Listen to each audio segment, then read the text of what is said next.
The Kluge-Ruhe Aboriginal Art Collection of the University of Virginia is the only museum dedicated to Indigenous Australian art in the United States.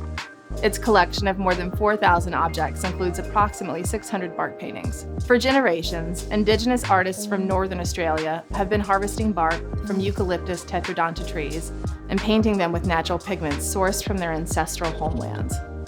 This type of eucalyptus bark, known as stringy bark, is only harvested during the wet season. After a tree is selected, horizontal cuts are made around the tree to mark the top and bottom of the bark being removed. Then a vertical cut is made, and using an axe or another tool, the bark is peeled away from the tree. The result is a curled up sheet of bark that has started its journey to becoming a painting. Each community processes bark to prepare it for painting in a slightly different way. After harvesting, the bark is laid over a low fire or hot embers to relax and flatten it. Some communities bury the barks in warm sand. Others stand it upright in a chimney-style formation for curing. More recently, younger people have begun heating the barks with blowtorches, all to achieve the same effect. Afterward, the bark is stripped and sanded for painting. Most artists are making their own paints from hand-ground natural pigments, including clays, ochres, and charcoal. The white pigment is most often kale and clay.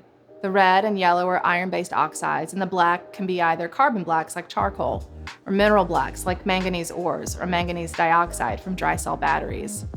Artists combine these pigments with a fixative that binds the paint to the bark's surface. Historically, Dendrobium orchid juice, bloodwood, and other gums and resins were used as binders.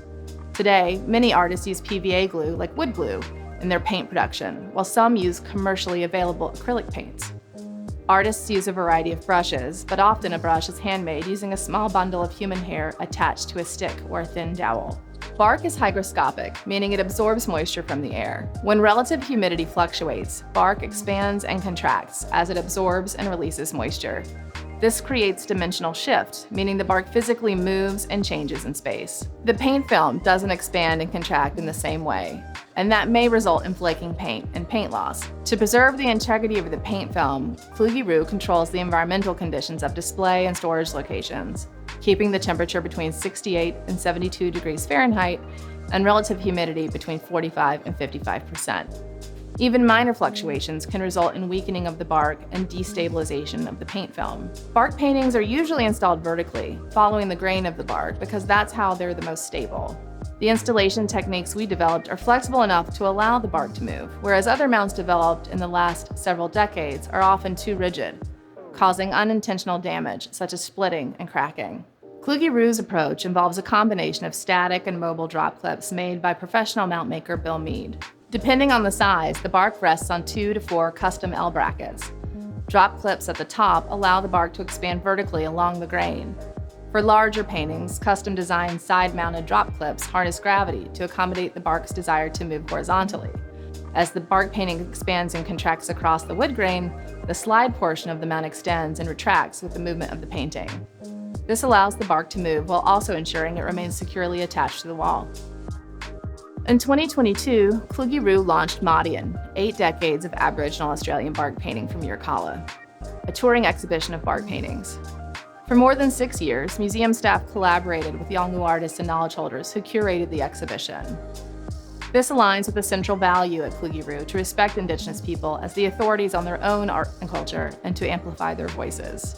Yolngu curators wanted the paintings to appear as though they were floating a few inches in front of the wall, to encourage visitors to appreciate the dimensionality of these unique artworks. We were faced with a challenge. How do you allow for each bark's critical need to breathe while achieving the floating effect that Yolngu curators knew would enhance the visitor's experience? And how do we do that in a cost-effective but aesthetically pleasing way? Improving on an existing strainer design seen in Australia, we developed a system that employs the museum's preferred mount system in combination with custom strainers made from galvanized sheet metal. Working with UVA's sheet metal shop, we developed a simple rectangular strainer using a C-channel shape. The strainers are fabricated to the specifications of each painting and designed to hide just behind the perimeter. The attached brass mount system holds the painting in place. Each strainer is augmented with metal plates across the back that enable them to be screwed directly to the wall. Strainers fabricated for larger paintings include strategically placed cross-bracing to provide structural support that prevents deflection and folding. The strainers were painted black so they would recede into the shadows when the artworks are installed and lit. After a detailed fitting process, the brass mounts are attached to the strainers. Once this process is complete, the mounting system is screwed directly to the wall and the painting is placed into the mounts. This system greatly reduces handling and expedites the installation period. Staff can install the strainers before the paintings are removed from their crates or while condition reports are being completed. Working with our university's metal shop reduced costs and allowed the craftsmen to apply their skills to a new purpose. Most importantly, this approach respects the preferences of the Yolngu community by achieving the requested aesthetic and acknowledging the living quality of these majestic paintings.